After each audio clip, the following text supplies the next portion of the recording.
네, 안녕하십니까. 전은성입니다. 네. 처음 오신 분. 혹시 방송 말고 다른 거를 통해서 보시면 유튜브?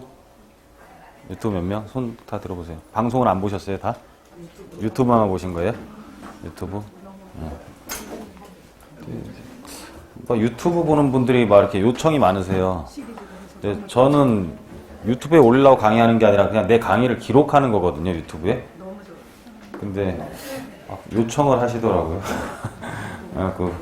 뭐 댓글도 막 잘 다는 사람들도 있고 욕도 달고 막 그러는데 제 의견을 말하는 거지 제가 이게 맞다고 해서 세상에 알리려고 찍는 건 아니거든요. 예. 여러 가지 그리고 방송 안 보시는 분은 유튜브만 보면 또 제가 뭘 하는지 잘 몰라요. 그죠? 그냥 유튜버인지 아세요? 그냥 유튜버인지 아시고. 그건 아니고. 자, 현 부동산 시장 점검을 좀 한번 해보도록 하겠습니다. 지금 경기가 안 좋으니까 주택을 안 사고 계신 분들도 계시고, 또 안 좋으니까는, 뭐 아무것도 지금 행위를 못하는 분들이 계시는데, 제가 보기에는 그냥 정확하게 좀 냉철하게 이렇게 판단을 하셔가지고, 내가 할 수 있는 것과 없는 것을 딱딱 구분하면은요, 그냥 대안이 딱 나와요. 그냥 어떤 거냐면, 지금 부동산을 하기가 되게 어렵다. 그럼 뭐를 할 것이냐? 뭐를 할 거냐라는 거죠. 그 다음에는. 지금 소득이 없어요. 사업을 해야 돼. 돈을 벌어야 돼요. 근데 뭐 돈 은행에 넣어놓으면은 뭐 몇십만 원 나오지도 않아요. 살 수가 없어요. 그럼 그 돈으로 뭐를 할 것이냐? 편의점을 할 것이냐? 치킨집을 할 거냐? 부동산 임대 사업을 할 거냐? 주식을 할 거냐? 뭐 어떻게 간접 투자를 할 거냐? 여러 가지 투자 방법들을 놓고 봤을 때 과연 지금 시기에 할 수 있는 것들이 뭔지도 한번 생각을 해봐야 돼요. 그리고 집을 지금 당장 사야 되냐 말아야 되냐? 그럼 또 안 사면 또 어쩔 것이냐? 집이 없는 사람 입장에서 안 사면 그럼 월세로 살 것이냐? 월세로 사는 동안 만약에 가격이 떨어지면 과연 내가 만약 전세로 살았다 떨어지면은 뭐 자금도 없는데 전세 금액에 또 많이 들어가 있고 그럼 가격이 떨어지는 순간 내가 또 살 수가 있을 거면 만약 반등하는 시기에는 또 내가 또 그 시점에 있어서 내가 전세를 빼서 바로 집을 살 수 있는 여건은 될 거냐 여러 가지들을 한번 생각을 해보셔야 되는데 참 제가 보기에는 이 규제를 하는 것과 이 불황은 또 다른 얘기거든요. 지금 불황은 아니에요 사실. 규제를 하는 것 뿐이지 불황은 아니고 이 규제라는 것은 시장을 정상으로 만드는 거지 시장을 뭐 이렇게 하락시키는 의미는 전혀 아니에요. 부동산 가격이 떨어지면 지금 거래가 절벽이에요. 예를 들어 거래 절벽이면 우리나라 세원이 들어올 것 같아요. 양도소득세는 국세거든요. 우리가 취득세는 지방세잖아요. 그죠? 잘 모르셔도 돼요. 취득세는 구청으로 들어가는 거고 지방세는 나라로 양도소득세는 나라로 들어가는 거예요. 그러면 이 나라에 대한 양도소득세 세원도 장난 아니거든요. 엄청나요. 근데 지금 부동산 거래가 끊기면서 세원이 들어오지 않으면 나라에서 굉장히 큰 문제가 발생을 하겠죠. 그럼 결론은 또다시 지금같이 불황이 생기면 너무 난리를 피니까는 막은 거였죠. 너무 난리를 피니까 막은 거고 너무 안 움직이면 그럼 어떻게 하겠어요? 풀어줘요 또. 그래서 부동산은 그냥 이런 그 그래프를 띄고 있다라는 거를 인정하셔야 돼요. 그래서 조금 내가 샀을 때 좀 떨어질 수도 있는 거고 또 시기가 지나면 또 풀어지면 올라갈 수도 있는 거고 약간 이런 마음을 가지셔야 되는데 대부분 사람들은 여러분들이 계약하고 중도금 넣을 때 얼마 올랐냐고 물어보거든요. 그러다가 그런 마음을 갖고 있으면 투자가 굉장히 어려워지죠. 투자하기가. 그래서 여러 가지 살펴보도록 하겠습니다. 자, 도대체 물가 상승률이랑 이런 것들이 집값이 얼마만 올라주면 우리가 사도 되겠냐를 그냥 봐봤어요. 뭐 이건 뭐 학술도 아니고 이론도 아니에요. 그냥 저 혼자 심심해서 한번 해봤어요. 심심해서. 자가가 있고 전세가 있고 월세가 있는데 거주 비용이 그냥 한 6억 정도라고 생각을 해봐요. 보통 사람들 이렇게 뭐 처음 집 살 때 6억 정도 갖고 보통 많이 움직이더라고요. 근데 이제 전세 비율이 한 70%라고 가정을 하고 그러면 6, 7이 4억 2천만 원이잖아요. 가볍게 보세요. 심심해서 한 거라니까는. 이렇게 뚫어지게 보지 말고 사진 찍지 말고. 심심해서 해봤다고요. 심심해서. 자, 그러면은 우리가 그러니까 이제 좀 약간 말하는 도중에 이론은 있어요. 전세가 월세로 전환이 되죠.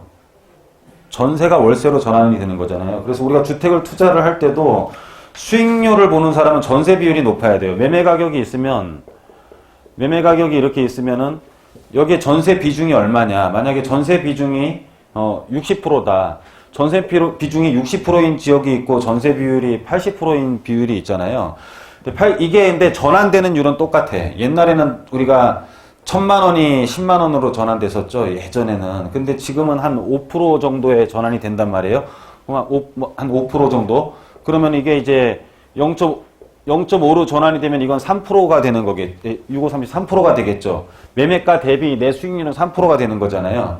그래서 이거는 고정값이잖아요. 이거는 어느 지역이든 다 비슷하단 말이에요. 그리고 이게 또 0.5면은 전세 비율이 80%인 경우는 내가 수익률이 4%가 되겠죠. 그렇죠? 수익률을 본다면은 그 지역의 임대 가격이 얼마인지, 전세 가격이 얼마인지를 일단 보시고 그 다음에 그게 전환이 되는 거잖아요. 월세로. 여하튼 간에 4억 2천이 이제 월세로 전환이 되면 보증금 1억이 한 134만 원 정도 돼요. 그래서 이렇게 된다라고 보고 거주 비용을 보고 이제 활용 가능 금액, 지돈이 6억 있었으니까 전체가 다 6억을 쓴 거잖아요. 그죠? 그러니까 얘는 활용 금액이 없는 거고, 얘는 전세를 4억 2천만 원에 쓰고 활용 금액이 1억 8천이 있는 거고, 얘는 6억이 있었는데 보증금 1억을 내고 5억을 활용을 했어요. 활용을 지가 얼마나 잘해야겠어요. 그죠?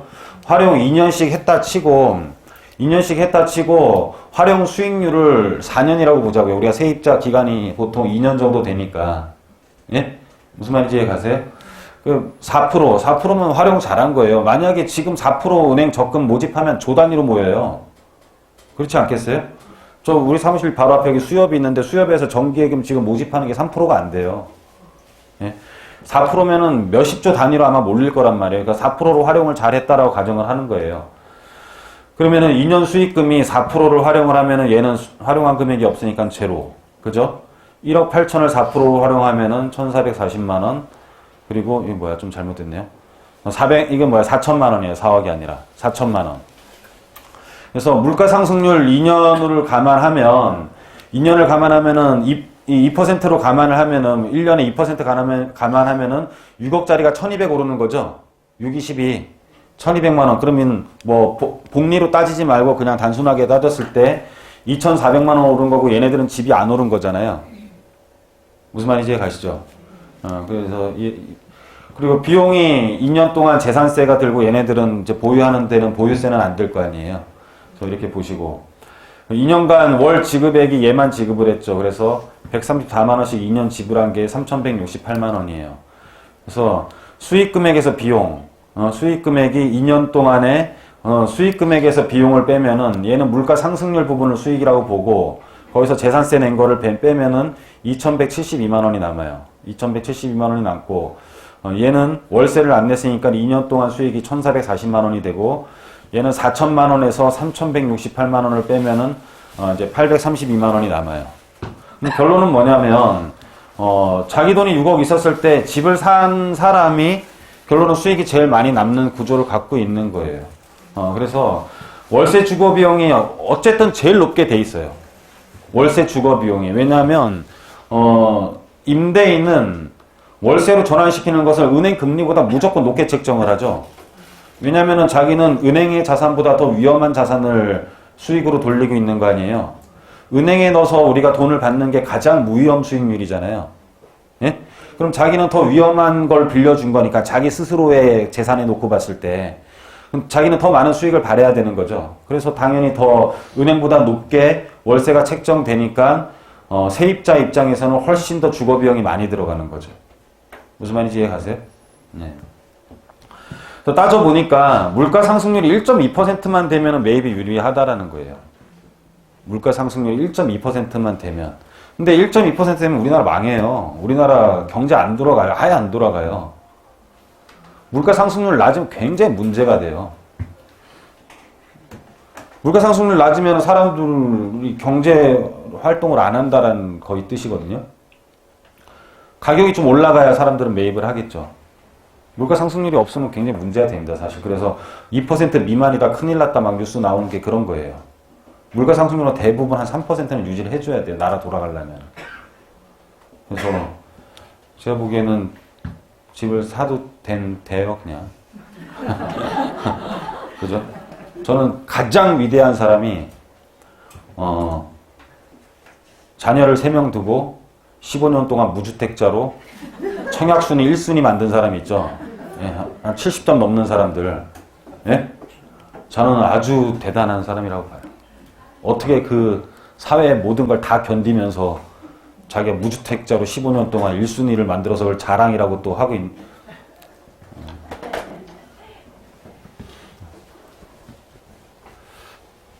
거기에 대한 얘기들도 좀 오늘 할 거예요. 오늘 제목이 뭔지 알고 오셨나요? 제목 마지막에 좀 하겠습니다. 그래서 다세대에 대한 부분들도 한번 보면 이제 또 심심해서 해봤어요, 이것도. 해봤는데 매매 금액이 3억이라고 놓고 봤을 때 이제 다세대를 9억을 사는 사람들도 있고 신축을 사서 월세를 놓는 사람도 있고 신축을 사서 전세를 놓는 사람들도 있어요. 우리가 투자 상품이라고 보고 9억이 되게 싸게 사는 것 같아요. 대지 지분이 10평이라고 보고 신축은 우리가 옛날에는 땅이 넓어도 집을 위에 몇 개 안 지었잖아요. 몇 개 안 짓다 보니까는 큰 땅을 몇 집 안 되는 집에서 나눠 가지니까 내 대지의 몫이 많아지는 거죠. 근데 요즘에는 땅은 똑같은데 그 위에 집을 많이 지으니까 그 땅을 여러 집에서 나눠 가지니까 대지 지분이 좀 작죠. 그렇죠? 그래서 9억을 사면 되게 싸게 산 것 같아요. 대지 지분이. 물론 더 싸게 사는 거예요. 근데 오래된 집이고 엘리베이터가 없고 주차장이 확보가 되지 않다 보니까는 전세금이 굉장히 낮아요. 그러니까 미래의 가치는 있을 수가 있지만 현재 사용 가치는 낮다라는 뜻이죠. 무슨 말인지 가시죠? 그래서 놓고 봤을 때 얘는 전세를 2억 4천이라고 놓고 보고 2억 4천이 월세로 전환이 되면 한 3천에 95만 원 정도 돼요. 대부분 그 정도 되거든요. 실투자금 놓고 봤을 때 3억 주고 사서 전세를 1억 5천 났으니까는 실투자금이 1억 5천만 원 되고 이 적을 거 하나도 없는데 이거는 펜이 잘 나오나 혹시 확인하시는 거예요? 예, 적을 필요 없습니다. 얘는 그러면은 투자 금액이 2억 7천이 되는 거고 3억에서 6천이 되는 거죠. 그렇죠. 2년간 지분이 평당 1,000만 원 상승했다 그러면 얘가 제일 많은 이득을 보겠죠. 2년간 지분이 1,000만 원씩 상승했다고 하면 얘는 1억이 상승을 하는 거고 이 사람은 수익이 어떻게 되냐면은 2억 7천을 놓고 1,000만 원씩 올랐으니까 대지값이 6천이 올랐잖아요. 그죠? 6천이 올랐고 월세를 24개월 받았으니까 2,280만 원을 받게 돼요. 그래서 2억 7천을 투자해서 대지 지분이 6천 오른 것과 월세를 받은 8,280만 원을 받게 돼요. 이 사람은 6천만 원을 투자해서 대지 값이 오른 것만이 자기의 수익이 되는 거죠. 그죠? 투자 수익률을 따져봤더니 이제 이 수익 금액 나누기 투자 금액을 하면 수익률이 나오잖아요. 그죠? 투자 금액 그러니까는 우리가 벌은 금액을 투자 금액으로 나누니까는 66%, 30%, 100%가 나와요. 그죠? 요렇게 하는 사람들은 특별하게 역전을 안 해도 되는 사람들이에요. 그냥 자기가 있는 거에 대해서 자기가 받아서 쓰면 되는 사람들이에요. 왜냐면은 남들보다 투자 금액이 현저하게 높은 사람이니까. 월세만 받아도 자기는 충분히 살 수 있는 사람들. 근데 상대적인 역전을 노린다면 남들보다 더 좋은 수익을 창출을 해야 돼요. 부자도 똑같이 내 친구가 나보다 더 부자인데 걔도 똑같이 삼성전자를 주식을 사놓고 나도 똑같이 삼성전자 주식을 사놨어요. 내가 얘보다 부자 될 수 있어요? 안 되죠. 나는 다른 행위를 해야 되는 거야. 그죠? 얘보다 더 높은 수익률을 나는 만들어 가야 되겠죠. 우리의 목표는 항상 남보다 더 잘하는 경쟁이잖아요, 다. 그렇지 않아요? 경쟁하고 거기서 더 잘 하려고 하는 게 다 목표잖아요. 애들 공부도 경쟁이고. 그죠? 남편들 자랑하고 하는 것도 경쟁이잖아요. 돈 얼마 버니 어쩌니 저쩌니. 옷 잘 입는 것도 경쟁이고 가방 좋은 거 다 경쟁이에요. 얼굴 뜯어고친 것도 다 경쟁이고. 남보다 더. 우리나라 사람들의 성향 한 글자로 표현하면 더거든, 더. 그렇죠? 그러면은 결론은 남보다 더 잘하려면 더 높은 수익률 쪽으로 가져야지만이 남보다 더 잘하겠죠. 근데 아주 지금 뭐 잘하는 사람이 여기 와 있지는 않을 것 같아요. 제가 보기에. 뭐 가끔가다 좀 재수없는 사람들이 있기는 해요. 뭐 지금 압구정도 뭐 68평 갖고 있는데 팔아야 돼요, 말아야 돼요. 그냥 가시라 그래 나는 그냥.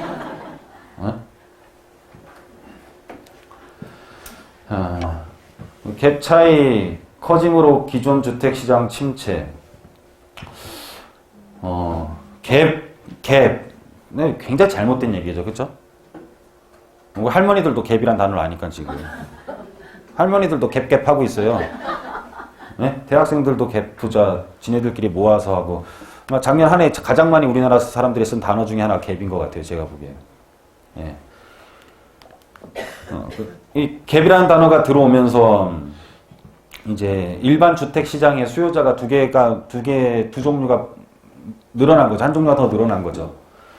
실수요자 시장으로 움직여야 되는 시장에 갭이라는 가수요자의 투자 시장이 이렇게 붙으면서 인원이 엄청나게 많이 달라붙었어요. 뭐 인터넷 카페도 그런 그룹들이 굉장히 많았던 걸로 알고 있어요. 제가 알기로는. 뭐 지방에 이렇게 와가지고 무슨 뭐 진짜 메뚜기 떼 같이 나와 있는 거 다 주세요. 막 이런 식이었어. 네? 그렇게 하면서 아마 그렇게 된 것 중에 가장 큰 게 포털에서 검색하기가 편했던 것 같아요. 뭐 매매 금액과 뭐 차이가 안 나는 것들 막 이렇게 해가지고, 그죠? 옛날에는 진짜 막 희한하게 숨은 진주 찾기야. 완전 제가 보기에는 처음 상담해보는 아파트들도 너무너무 많았었어요. 와, 어떻게 이런 아파트를 찾았지? 그러니까 보니까는 인터넷 검색이 참 찾기 쉽게 돼 있더라고. 그런 것들만 위주로 막 하다 보니까는 실수요자 외에 가수요자들이 굉장히 많이 달라붙는 시장이 됐었죠. 그러니까는 갭으로서 투자를 많이 하게 됐는데 그런 이제 수요층들이 많아지다 보니까 갭은 점점 벌어질 수밖에 없는 거고 지금 이렇게 돼 왔어요. 근데 이 사람들은 대부분이 가치에 투자를 한 게 아니라 그냥 가격에 투자를 하는 거예요. 가격에. 그러니까 전세 금액이라는 것과 매매 금액의 차이에 대한 가격에 투자를 한 거죠, 그냥. 이런 것들은 사실 변동성이 좀 있다라고 봐야 돼요. 가격에 대한 부분은 인근 주변의 어떤 수요 공급에 의해서 이렇게 자기가 좀 모자랄 때는 확 떨어지는 경우들도 많기 때문에 그렇게 좋은 투자는 아니에요, 사실은. 그리고 또 여러분들 뭐 이거보다 더 못한 투자들이 뭐 소모품에 투자하는 거, 건물에 투자하는 거. 저는 여자들 대부분 어머니들 또 이제 살림하시는 분들 저는 모델하우스에를 못 가게 해요, 대부분. 모델하우스에 가보면은 부동산에 입지가 없어져 버려, 그냥. 딱 그냥 식기세척기에 딱 꽂혀버리는 거야, 자기가. 에? 그냥 딱 그냥 그 디자인에 딱 꽂혀가지고 그냥 계약 막 해버려요, 그냥. 막 5억짜리, 뭐 최소한 한 7, 8억짜리 사면서 뭐 음식물 분쇄기가 있으니까 계약을 해버리더라고. 에? 자기가 맨날 음식물 봉투에다 들고 다니다가 그게 막 이렇게 빨려 들어간다는 거야. 그래서 계약을 해요. 그죠? 그래서 굉장히 좀 위험 상황이 되는데, 여하튼 간에, 투자 상품이 아니에요. 사실 실수요자 상품에 갭이 들어온 거는 잘못됐던 거예요.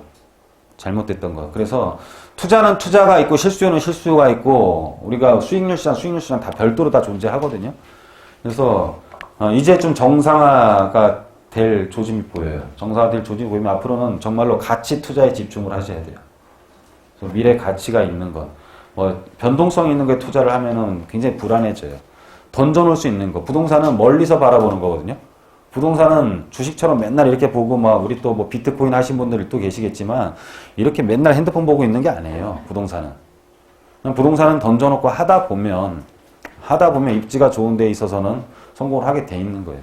여러분들 주변에 집으로 돈 버는 사람들 중에 맨날 부동산 얘기 없습니다. 그냥 강남이나 뭐 이쪽 근처에다가 하나씩 툭 묻어놓고 열심히 사는 사람들이에요, 대부분이. 악착같이 한다고 되는 것도 아니고, 사실. 그래서 보면 정상적인 투자 시장이 되는데 분양을 받는 것도 사실은 투자가 아니라는 거예요. 여러분은 뭐 분양받는 게 투자인 것 같죠? 천만에 만만의 말씀이에요. 그냥 3년 뒤까지 견딜 수 있는 요건이 좋은 거지, 3년 뒤에 가격에 대한 것을 내가 살 수 있는 요건이 좋아졌다고 보시면 돼요. 그냥 무슨 소리냐면, 분양이라는 것은 우리가 한동안 미분양일 때부터 지금까지의 분위기가 이어오면서 우리 뭐 2008년도 막 이럴 때 2008년도에서 2011년도 굉장히 안 좋았었잖아요. 이때 대부분 뭐 어떤 상품들이 많았냐면 뭐 계약금 5%, 응? 뭐 이자 후불제, 뭐 이자 없음, 뭐 그죠? 나머지 입주시 잔금 막 이런 게 지금 아직도 계속 이어져 왔거든요. 그러니까는 5%만 내고 3년 뒤를 보장하는 거였죠. 그러니까 투자 환경이 좋은 거지 투자 상품은 아니라는 거예요. 무슨 말인지 가십니까? 예? 그러니까는 5%만 내도 내가 3년 뒤에 그 물건을 가져올 수 있는 채권적인 성격을 내가 미리 확보를 하는 개념이었지. 현재 놓고 봤을 때 현재 다 완성된 상품을 미리 이 돈을 다 주고 사라 그랬을 경우에는 이건 투자 상품이 아니라는 거예요. 왜냐하면 그러면은 조합원에 대한 의미는 뭐며? 그럼 파는 사람이 손해를 보는 파는 사람이 그렇게 싸게 팔까요? 파는 사람이 이렇게 싸게 팔아요? 내가 사면 바로 돈을 벌 수 있을 만큼? 안 그래요. 누가 그렇게 팔아요? 절대 그러지 않죠. 예. 그래서 이제는 정상적인 시장이 되는 것 같은데 여러분들 이 세 개만 보더라도 아파트가 만들어지는 거는 이 세 가지 요건이 들어가요. 시행사가 있고 시공사가 있고 수분양자가 있어요. 시행사의 개념은 회사죠, 회사. 이런 데는 투자할 수 있겠지. 야, 내가 지금 집을 지으려고 하는데 너 얼마 좀 투자해봐. 에? 너 투자하면은 내가 이 수익을 남겨서 너한테 줄게. 수익을 보는 사람은 사실은 시행사 입장이란 말이에요. 그죠? 이게 조합원의 개념이에요. 조합원의 개념. 분양자는 사실 조합에서 좀 분양가 상한제도 지금 폐지되어 있는 상태에서는 최고가로 사실 분양하는 거예요. 그 분양가 상한제를 못 막으니까 뭐 주택보증기금에서 뭐 그 이상 하면은 뭐 우리가 중도금대출 안 해주네 뭐 하네 뭐 이런 소리만 하는 거지. 지금 분양가는 최고로 하는 거란 말이에요, 사실은. 분양가를 최고로 하는 시점에 내가 그걸 사가지고 부자가 된다? 되게 어려운 얘기예요, 사실. 제 친구가 일례로 뭐 꽤 오래된 얘기지만은 뭐 실제 얘기다 보니까는 한 10년 전, 11년 전인가 보다. 용산에 그 쌍용? 용산 문배동에 처음에 주상복합 들어온 게 갑자기 기억이 안 나지? 하여튼 거기에 대한 분양을 했는데 예를 들어 모 기업에서 분양을 했는데 3일 만에 분양이 끝나버렸어요. 4일 만에 막 분양이 다 끝나버렸어. 분양 되게 잘한 것 같잖아요. 예? 분양 되게 잘한 것 같죠. 얘는 다른 부서로 옮겨졌어요. 야, 도대체 네가 분양가를 책정을 어떻게 했길래 이게 3일 만에 모델하우스에 지금 페인트 냄새도 안 없어졌는데 다 끝나버리냐. 분양가를 도대체 어떻게 책정한 거니 너? 예, 경질당해 버렸단 말이에요. 예? 금호 리첸시아.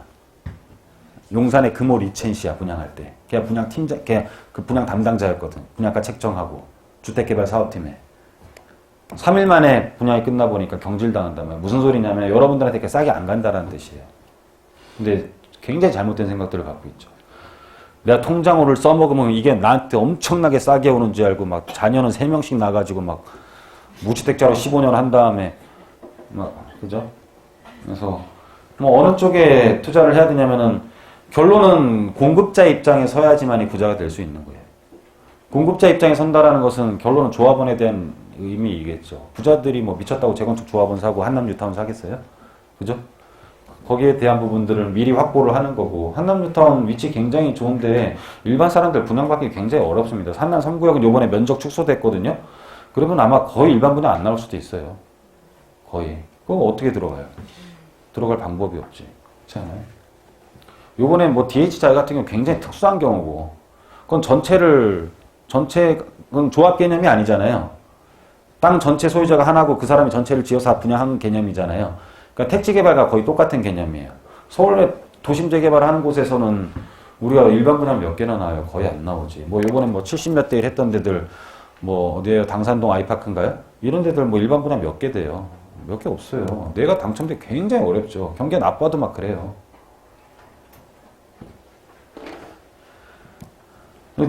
당첨돼 보신 분? 안 된 사람이 더 많아요. 서울에는 안 된 사람이 더 많을 수밖에 없어요. 그렇죠? 당첨돼 보신 분? 없어요? 안 넣어보신 분?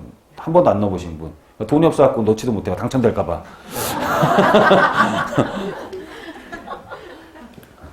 통장은 있는데 계약금이 없어갖고 넣지를 못한다니까. 당첨될까봐. 그쵸?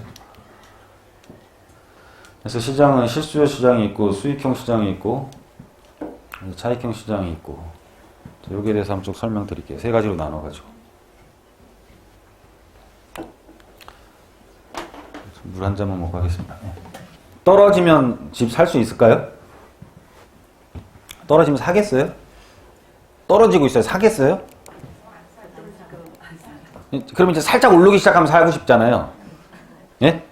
그러니까 이제 정부에서 지금 바닥을 다 쳤습니다 해야 살 거 아니에요. 자, 본인이 집을 갖고 있어요. 본인이 집 갖고 계시죠? 본인이 집을 갖고 계세요. 본인 집 막 떨어지고 있어요. 속이 상해요. 속이 상해요.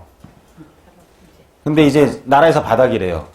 그러면은 우리가 이제 그래프는 이렇지만 그래프는 연속된 것처럼 보이지만 그래프는 연속되게 그릴 수밖에 없죠. 왜냐하면 점과 점을 연결하는 거니까. 점과 점을 연결하는 것처럼 보이니까는 마치 여기 다음 가격이 여기일 것처럼 생각을 하죠. 보통 사람들은. 그죠? 하지만 이 점은 이렇게 연결이 안 돼요. 이 점은 여기서 연결이 돼요. 이렇게. 이 점은.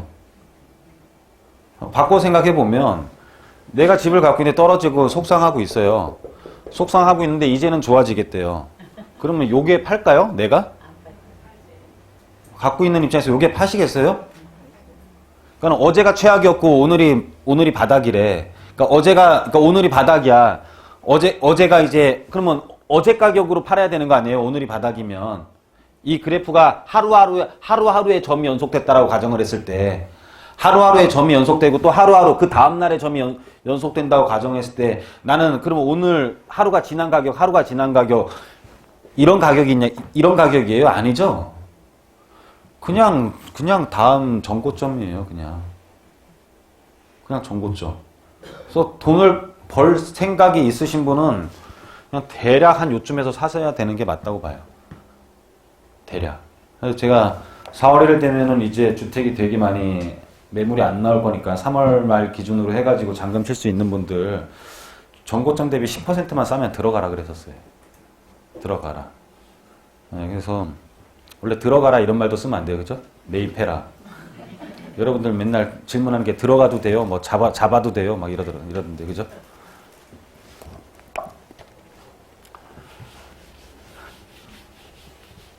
그래서 참 이래서 못 사고 저래서 못 사요. 그죠? 올라서 못 사고 떨어지면 떨어져서 못 사고 바닥 쳤는데 살라 그러면 또 다시 다 올라가 있고 그죠? 계속 집 사지 말라는 사람들도 있고 선대인 같은 경우 그죠? 선대인 아시죠? 집 샀어요? 안 샀어요? 걔? 예? 샀어요.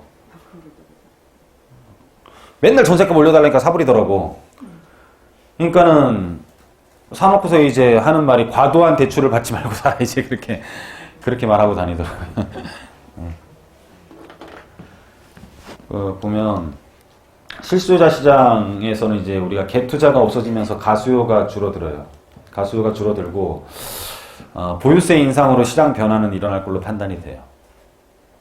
지금 보유세에 대한 부담을 느끼는 사람들은 기존의 부동산으로 자기 자산이 80% 이상인 사람들 그러면서 현재 베이비 부머 세대들이 가장 부동산 자산이 많잖아요. 근데 그분들이 은퇴를 하죠. 은퇴를 하면서 보유세를 올리게 되면은 유지하기가 굉장히 힘들어질 것 같아요. 그렇죠? 근데 그분들이 멀리 이사 갈까요? 그분들 왜 부담을 느끼면서 거기 살 것 같아요? 압구정동에 은퇴한 사람들 되게 많아요. 왜 거기 살 것 같아요? 계속? 이사 왜 안 가요? 쪽팔려서 안 가는 거예요. 가는 순간 욕먹는 거거든. 동네에서. 옮겨도요, 크게 안 옮겨요. 예. 거기에 모든 사람들이 다 자기네 그 인프라가 다 만들어져 있기 때문에, 큰 곳으로 안 옮깁니다. 바로 인접으로 옮겨요. 바로 인접으로. 그러면, 자, 옮길 걸로는 예상이 되죠. 옮기라고 지금 너 보유세 많이 할 거니까 낮춰라 또는 팔아라 이런 거잖아요. 낮춘다, 이제 가격을 떨어뜨리는 의미가 낮게 팔았다는 의미잖아요. 그죠? 그래야 가격이 떨어진 거잖아요. 낮게 팔아야. 그러면 이 사람들이 팔면 그 돈 가지고 어디로 가겠어요? 어디로 가겠어요? 인접지역으로 가겠죠. 인접지역 가격은 어떻게 되겠냐를 한번 생각을 해보세요. 압구정동 사는 사람이 바로 길 건너에 금호동으로 가요. 체감되는 금액이 완전히 달라요. 화장실 하나짜리 32평이 24억이에요. 24억, 25억이란 말이에요. 현대아파트가. 근데 길 건너, 복도식이 길 건너가는 순간 12억, 13억이야, 아마. 엄청 싸 보이겠죠, 본인 입장에서는. 그렇지 않겠어요? 환율이 달라져요. 생각하는 환율이 달라져 버린다니까. 네? 서초동 지금 신반포 2차 마크로리버 같은 경우 32평이 27, 8억 하거든요. 근데 바로 흑석동으로 넘어가는 순간 12, 3억이란 말이에요. 그럼 이 사람들이 1억 더 주는 건 1도 아니라는 거예요. 무슨 말인지 이해 가시죠? 그러면은 보유세 인상으로 인해서 우리나라 전체 집값이 떨어진다는 생각을 갖고 있으면 안 돼요. 그리고 여러분이 살라고 하는 집들이 사실 더 올라갈 가능성도 높아요. 여기 오신 분들이 뭐 솔직히 압구정동 살라고 했는데 못 사가지고 뭐 되게 가슴 아픈 사람들 몇 명 안 되거든요. 원래 압구정동 같은데 못 쳐다보던 분들이 더 많죠. 그쵸? 그냥 내 집, 내 주변에서 그냥 뭐 마포를 살라 그랬는데 뭐 또는 성동을 살라 그랬는데 뭐 이 정도 수준 동작을 살라 그랬는데 너무 많이 올랐다. 뭐 목동을 들어가려는데 많이 올랐다. 여의도 막 이 정도지. 뭐 집을 30억짜리 살라 그랬는데 그게 갑자기 35, 뭐 40억이 돼갖고 내가 못 사서 지금 어떻게 해야 되냐 이런 사람들은 별로 없다라는 거예요. 한 10억 십몇 억에서 왔다 갔다 하는 분들이 대부분이지. 그렇지 않아요? 그러면은 또 여러분들이 살려는 주택들 가격이 요동을 칠 수가 있어요.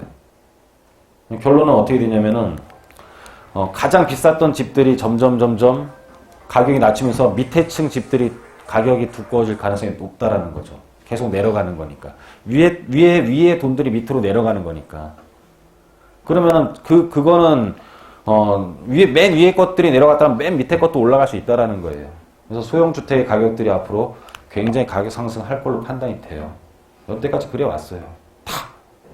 보유세 인상을 하던 고가주택에 대해서 규제를 하면은요, 고가주택 같은 경우 가격이 떨어지고 밑에 가격들이 다 치고 올라가요, 그냥. 금융 규제를 할 때도 마찬가지였었어요. 옛날에 우리 뭐 6억 이상에 대해서만 대출 안 해줄 때 있었잖아요. LTV 처음에 6억 이상에 대해서 안 해줄 때. 나머지 밑에 강남에 있는 아파트들이 다 6억까지 올라오는 역할을 했었어요. 나머지들은 대출을 해주니까 위에 사람들이 밑으로 다 몰릴 거 아니에요. 그러면서 대출 받아 사고 여기서만 대출을 해주니까. 그러니까는 밑에가 두꺼워지는 거죠. 또 올라요. 여러분들이 살라고 했던 게. 또 올라요. 큰일이죠. 용기는 없지 오르지. 그죠? 위에 것들은 떨어져도 뭐 얼마나 떨어지겠어요. 떨어지더라도 겁나서 못 살 분들이 대부분 많잖아요. 그죠? 지금 현대아파트 뭐 48평들 지금 35억인가 하는 것 같던데 그거 30억으로 떨어지면 사겠어요? 어차피 못 사. 그냥 그 사람들 얘기라고 던져두고 그냥 우리가 할 수 있는 얘기들을 하자라는 거지. 우리가 할 수 있는 얘기들을. 왜 자꾸 그 멀리만 보지 말고. 투자할 때 희한한 성격들을 갖고 있어요. 투자에 대해서만 지가 제일 좋은 거 살라 그래. 본인 사는 집도 자기 돈에 맞추고 본인 차도 자기 돈에 맞춘단 말이에요. 차 제일 좋은 거 안 타잖아요. 뭐 벤틀리 타고 뭐 해요. 안 그러잖아요. 그냥 지 수준에 맞는 거 사잖아요. 근데 유독의 투자는 지 수준에 맞춰서 안 하려고 그래. 할 수 있는 걸 해야 되는 건데 유독기 투자는 자기 수준에 안 맞추고 제일 좋은 걸 하려고 그래. 그러니까 맨날 아무것도 못하고 앉아있는 거야, 그냥. 맨날 아무것도 못해. 유독기 투자에 대해서만 제일 좋은 걸 하려고 그래. 하지도 못하면서. 뭐 세계 경제에 대해서는 엄청 걱정하고. 얼마 있지도 않으면서. 그죠? 그래서 지역별 온도차 이제 되게 클 것 같아요. 그래서 보유세 인상하게 되면 목표가 그거니까 너무 많이 올랐던 사실 좀 너무 오르긴 한 것 같아요. 근데 이제 제 생각에는